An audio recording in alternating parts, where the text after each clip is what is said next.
Welcome back to Season 8 of Wildcat Week. I'm your host, Isaac Wolf, alongside Bright Kari, and today we are joined by the co-presidents of Indiana Wesleyan's Association of Student Athletes, also known as ASA.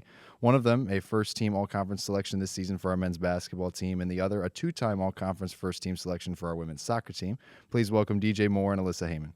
Thank you for having us. Welcome. So first, tell us about ASA. What is it? Yeah, so ASA, like you said, stands for Association of Student Athletes. Basically, it's one representative or two representatives from each team that we come together and meet every single day or every single week or every other week to kind of come up with new ideas to kind of better the lives of student athletes. So different things that we can come up with. Alyssa can kind of talk a little bit more about what we kind of do on that stuff. Yeah, so it's a really cool opportunity for kind of to bypass the coaching staff, actually. So it's kind of athlete to the league, which has been really special over the years to see the improvements that have been made. So that's kind of our first role, is it's the athlete to the Crossroads League and the Crossroads League to the NAI. And then outside of that, we've kind of, over the years, slowly rebranded what ASA is. And now we're kind of using ASA as a means of kind of connecting athletes with other athletes, because we think that there's kind of a big opportunity there for friendships across other sports. So it's been fun. What kind of events do you guys host? We've hosted multiple different events. So one was the first event that we ever had, which was probably our favorite because me and Alyssa kind of helped really drive it, was just like an all sports competition. So we brought everybody who wanted to be in it. So every sport that wanted to come, we met in the gym. We did 4 different activities. You competed against another team, meaning we split every team into different teams. So every sports team into different teams. And we all competed in soccer, basketball, what was it?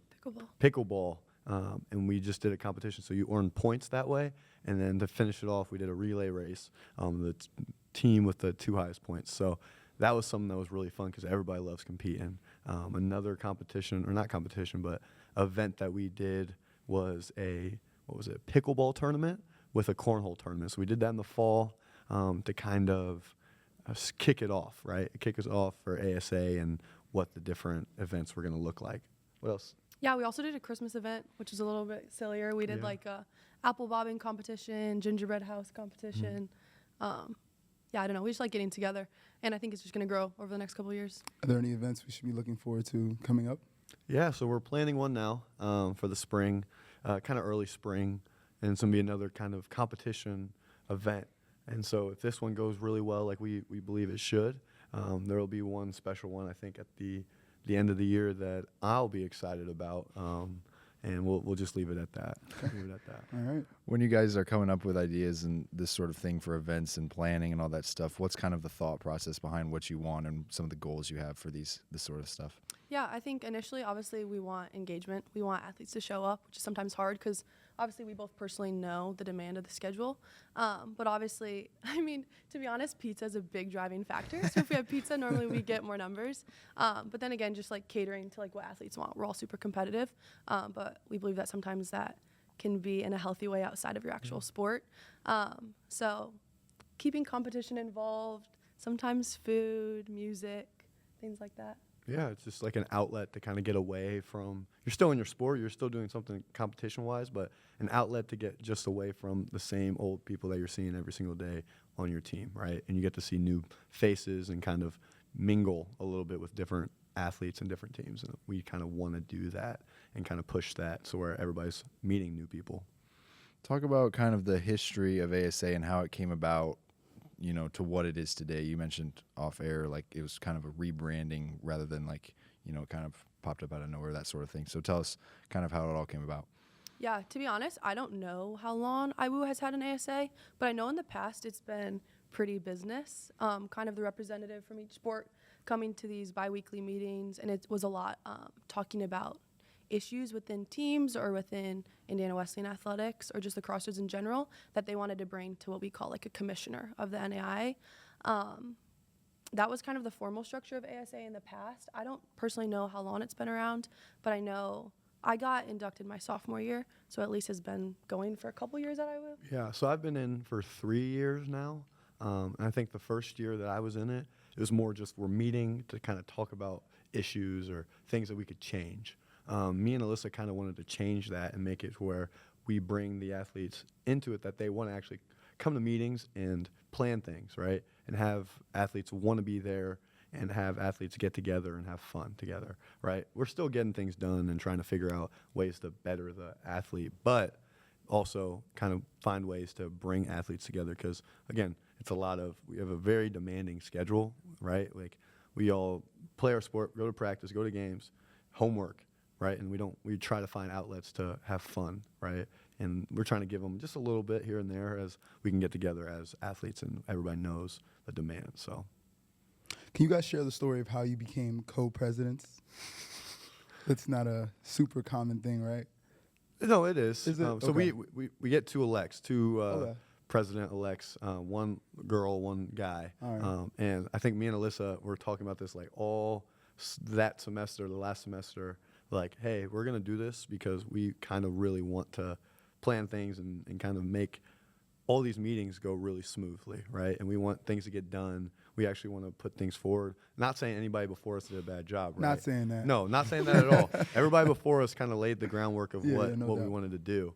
But we just wanted to push it a little forward, right? Like, yeah, I agree. I'd say DJ and I are pretty extroverted people. We don't mind speaking up in a meeting, and I think that became pretty obvious last year. So just leading into the election, we both felt it on our hearts that we wanted to lead, and it was cool seeing the way that the rest of ASA kind of got on board with that and voted us in. So it's been a blessing for sure. For sure.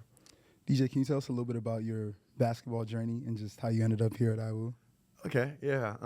So I didn't start originally at IWU. I started at Liberty University in Virginia. I was played there for 2 years. I actually graduated high school early to go play there. Played there for about a year and a half, transferred halfway through the season, came to Indiana Wesleyan, and the rest is kind of history. What's the biggest difference between being here and being at Liberty? I would say the how personable this place is. So Liberty is about, if I had to guesstimate, it would be about 40-something thousand people on campus, maybe more, but 100-something thousand people if you count the online school, right? So one of the biggest Christian universities in the country.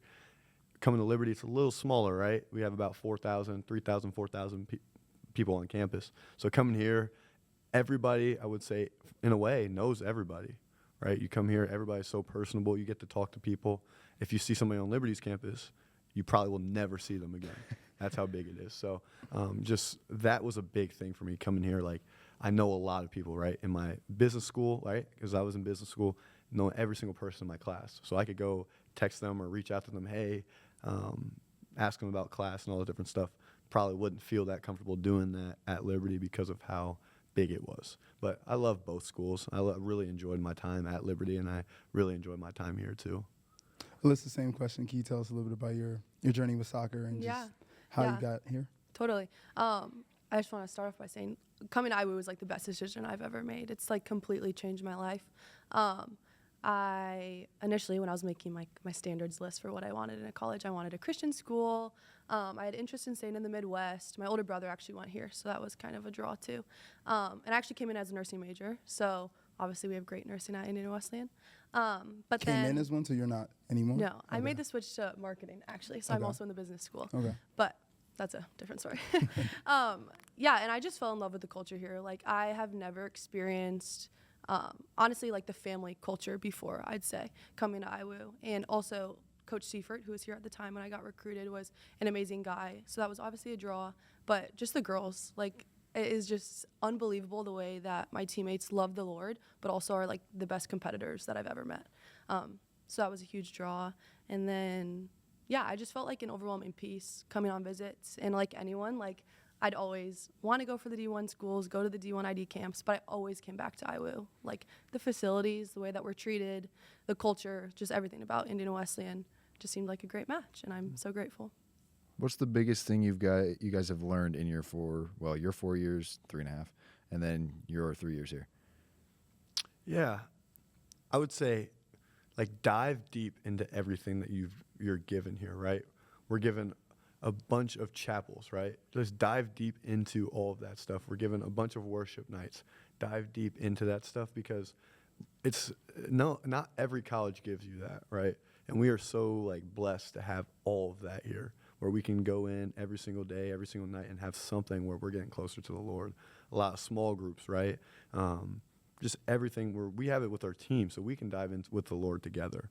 I think that's so big, and something that I've learned is so just uncommon, right? Very uncommon, to where it's a blessing that we're given, and we can just praise the Lord every single day. I would say diving deep into that is something that's very important, and that's what I've learned here, is that we have it good, like Coach likes to say. We got it good. I'd say the biggest thing I've learned is, it's as cliche as it sounds, is like using your sport as a means to worship the Lord. And I, growing up, never thought of soccer that way by any means. Like, I not only didn't have very many Christian friends growing up, but I also didn't have Christian soccer friends. So I think coming here and learning that, like, your works on the field are literally glorifying to God was, like, mind-blowing for me. So that's just been huge. And I ended up getting baptized last spring, and I had the whole team around me. So it's just been awesome that, like, a sport that I never thought could be glorifying to God now is, and it makes it, like, so much more rewarding and fun. How have you guys taken on leadership roles on your teams over the years, like your individual teams? Yeah, I think it's been for me this year, it's been a huge thing I had to kind of step into, right? We have 2 seniors, Bright being one of them, and Luke Brown being one of them, that got hurt, that won't be on the court this whole season, right? And so Cade and Matt being the only seniors, we kind of had to step up into a leadership role. And as a point guard, that's something that I have to do on the court on a daily basis, is make sure that I'm leading, I'm making sure everybody's in the right position, I'm making sure that everybody's mind's in the game, and everybody's just locked into what we're trying to do as a team, right? And so there's so many things that I have to navigate that I've had to learn throughout the years, right? I see how Noah Smith, who came before me, how he kind of led in that way, and just seeing that helped seeing what made this team run. So using that as like something that I could use as some more information and more, I guess, something I could use to how I wanted to lead the team. It made it easy.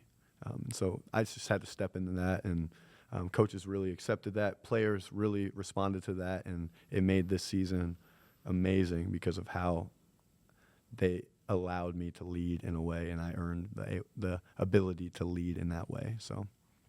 Yeah, I'd say as a junior and not as a captain, leading for me has been kind of whatever I wanted to make it so far. And just with the God-given abilities that I have, like, I am confident in my voice and in my opinion. So that's been helpful over the years, just like being confident in my opinion and what I have to say to the team and the way that I lead. But also kind of what DJ was saying is, like, I'm so grateful for the teammates that went before me and kind of set what our Iowa women's soccer culture is. And to be honest, it's kind of like an everyone leads atmosphere, which is super, like, a big blessing for me, because it's been cool because I've led as a freshman kind of, and I've led as a sophomore, and now as a junior and a rising senior. It's just awesome the way that our team allows delegation of responsibility, I'd say. And yeah, we'll see what senior year has to bring. How do those skills that you guys talked about translate to what you do with ASA in that sort of leadership position?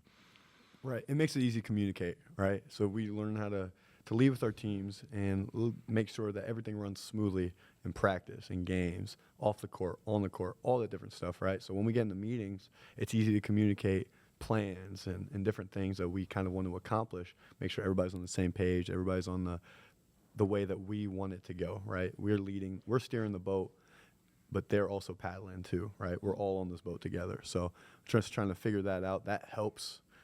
Just being able to lead other people on the court helps us lead kind of the group off the court and in the classroom that's where we meet. So. Yeah, I totally agree. And we also are under Hannah Miller, the associate AD here, and she's an amazing woman and leads us really well, which helps us lead kind of our group better too. For sure. We'll switch back to your guys' teams. I know obviously you're in the off season, but give us an update on where the team is currently for the men's basketball team, and then what kinds of things you guys are doing in the off season. You can even recap what happened this fall and look forward to next year. That's pretty open-ended. Yeah, so tomorrow, I don't know when this is going to come out, but tomorrow we're playing here at home in the national tournament first round. So We have Saint. Come on, bro. No. Tomorrow? Yeah, tomorrow. Saint Francis. Francis. Francis of Illinois, yeah. Illinois. Come Yeah. on. You might need to redo that. Yeah, we Nah, might. this guy didn't read this guy. I did. He I was watched texting the clips. I about promise, you. Coach. I watched the clips. I watched the clips. But no. Yeah. So tomorrow we play St. Francis, Illinois, in the national tournament first round. Yep. That'll be a great game. Would hope to see a lot of students there. Yeah. Tomorrow. We win that. We play on Friday or Saturday, the day after that. So it's just a really good spot that we're in right now. We're really confident going into these next couple games, and hopefully, not hopefully, but we'll make it to Kansas City, make a really good run there. And if everybody's on the same page, Sky's the limit. I think the sky's the limit for Yes, sure. sir. So it's looking really good. We're looking really solid. I think everybody's really confident in where we're heading, where we're going, and yeah. Yeah, so should I start with the fall? Yeah. Is that okay? Go ahead. Okay. The fall was a great year for us, I'd say. We went through a coaching change over the summer, actually kind of late into the summer. And although we had a ton of returners, there's still that unknown of like, are we going to be the same team? Like, is it going to be the same culture? What's going to be changed? Who's kind of going to be pushed out? Who's going to come in? But the Lord provided so abundantly for our team. And now we have Hannah Shea, who was formerly assistant coach at Cedarville. And she's so wise and led our team so well. But the fall was a great year for us. We did really well in conference and then made it to the national tournament in Pensacola, Florida, which was super fun. Made it to the Sweet 16. Statistically ended up getting upset in the Sweet 16, which was a bummer because I think we could have gone pretty far this year. But just more motivation for next year, I guess. This spring I'd kind of describe it as like we never really have a full off season. So we're practicing 4 times a week right now, 3 times a week lifts. We have speed and agility with Jeff. So it never really ends, but we have big vision and big goal for next year to win a national championship title. So we're willing to put the work in now. DJ, you're graduated, so this will be your last year in ASA. For you, tell me about your vision for what ASA looks like in the future. And Alyssa, you'll be back leading, so tell me about your vision as well and just how you want to see ASA grow. Yeah, so I think kind of branching off of what started before us, where we took it, Yeah. and then where like we believe it's going to be, where it's like all athletes are really engaged in everything that we're doing, right? We try to make it fun and enjoyable for all of the athletes that are either a part of it or join us for events. I think that's where we want to get to, where everybody's like looking forward to the next event. And I think we have done that to a certain extent, but kind of pushing that more and more where we have an event and all athletes are coming, right? And then we're just enjoying those where we're having big events and everybody's just enjoying that. I think that's where my vision for it is. And then we kind of just praise the Lord in all of that, right? And we find outlets to just give glory back to God because he has blessed us with athletic ability, leadership ability, and everything that we have. So I think that's one thing that my vision for it going forward is. Yeah, I would agree. It's going to be weird next year because I know that we're losing some seniors and people who are graduating this semester, but I have a similar vision. I just would love to see the involvement increase and that like attending ASA events is just normal and like what everyone does. It's not a couple kids from each team. Like it's not weird. That's my hope and my goal. I think ASA has a unique opportunity. Like we have chapel and we have worship nights with our teams and there's FCA and there's a ton of things to get involved with on campus spiritually. But we kind of see ASA as a way of like just hanging out and just being students. Like we're all in our 20s and we're all just looking to hang out and have fun. And being in Marion, Indiana, like we all know there's not a ton to do. And a lot of times you're just kind of on campus. So yeah, we just would love to see more events, more regularly, and just more involvement, which is the goal for next year. And we'll see. Hopefully I get another opportunity to be a co-president, and we'll keep this train rolling. For sure. No doubt. That's awesome. Thank you guys for taking the time to join us today. And thank you all for tuning in to Season 8, Episode 11 of Wildcat Week. We will see you guys next time. Shout out Marcus Ankney. You told him you'd say that? No.